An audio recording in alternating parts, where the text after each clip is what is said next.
Vote cast किया है, क्या कहेंगे? बहुत खुशी महसूस हो रही है और अब आदमपुर की जनता से मेरी प्रार्थना है कि अपने प्राय की पहचान करें और आदमपुर के उज्जवल भविष्य के लिए अपना वोट जरूर डालें। ये तीसरी पीढ़ी का चुनाव एक तरह से, और लगातार तमाम तरह के लोग आरोप लगा रहे थे, तमाम तरह की बातें कर रहे थे, तो अब किस तरह की उम्मीद आपको? एग्जाम तो दे दिया। देखिए, मैं तो यही कहूंगा कि तीसरी पीढ़ी से हारने का रिकॉर्ड जयप्रकाश बनाएगा। पहले चौधरी भजनलाल जी से हारा, फिर मुझसे हारा, भव्य से हारेगा और आदमपुर हल्का फिर से एक बार उन्नति के पथ पे चलेगा। बिश्नोई साहब, आम आदमी पार्टी ने पूरी ताकत लगा रखी है। दिल्ली का हाल पॉल्यूशन से बेहाल है, लेकिन यहाँ सीएम साहब आए थे, पंजाब सीएम आए थे।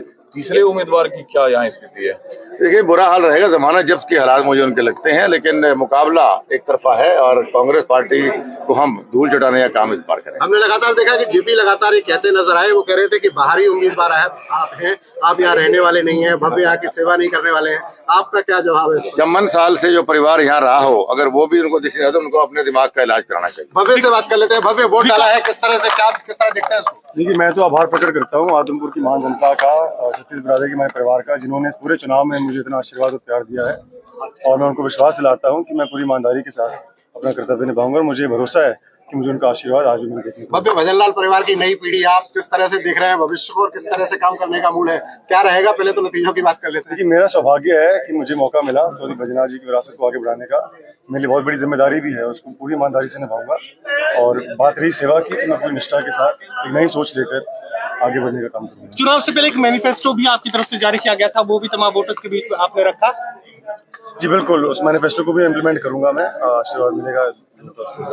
भव्य की माताजी हमारे साथ हैं, उनसे एक बार बात कर लेते हैं। वोट कास्ट किया है, क्या कहेंगे? बहुत खुशी महसूस हो रही है और अब आदमपुर की जनता से मेरी प्रार्थना है कि अपने प्राय की पहचान करें और आदमपुर के उज्जवल भविष्य के लिए अपना वोट जरूर डालें। ये तीसरी पीढ़ी का चुनाव एक तरह से, और लगातार तमाम तरह के लोग आरोप लगा रहे थे, तमाम तरह की बातें कर रहे थे, तो अब किस तरह की उम्मीद आपको? एग्जाम तो दे दिया। देखिए, मैं तो यही कहूंगा कि तीसरी पीढ़ी से हारने का रिकॉर्ड जयप्रकाश बनाएगा। पहले चौधरी भजनलाल जी से हारा, फिर मुझसे हारा, भव्य से हारेगा और आदमपुर हल्का फिर से एक बार उन्नति के पथ पे चलेगा। बिश्नोई साहब, आम आदमी पार्टी ने पूरी ताकत लगा रखी है। दिल्ली का हाल पॉल्यूशन से बेहाल है, लेकिन यहाँ सीएम साहब आए थे, पंजाब सीएम आए थे। तीसरे उम्मीदवार की क्या यहाँ स्थिति है?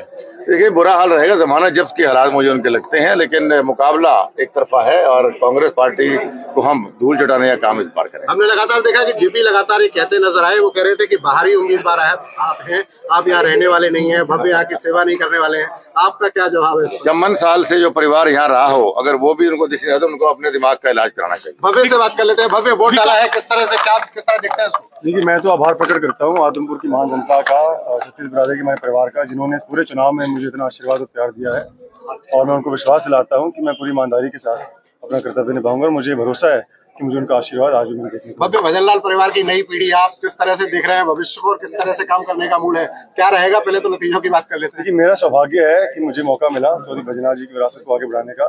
मेरे लिए बहुत बड़ी जिम्मेदारी भी है, उसको पूरी ईमानदारी से निभाऊंगा। और बात रही सेवा की, तो मैं पूरी निष्ठा के साथ एक नई सोच लेकर आगे बढ़ने का काम करूंगा। चुनाव से पहले एक मैनिफेस्टो भी आपकी तरफ से जारी किया गया था, वो भी तमाम वोटर्स के बीच में आपने रखा। जी बिल्कुल, उस मैनिफेस्टो को भी इम्प्लीमेंट करूंगा मैं, आशीर्वाद मिलेगा। भव्य की माताजी हमारे साथ हैं, उनसे एक बार बात कर लेते हैं।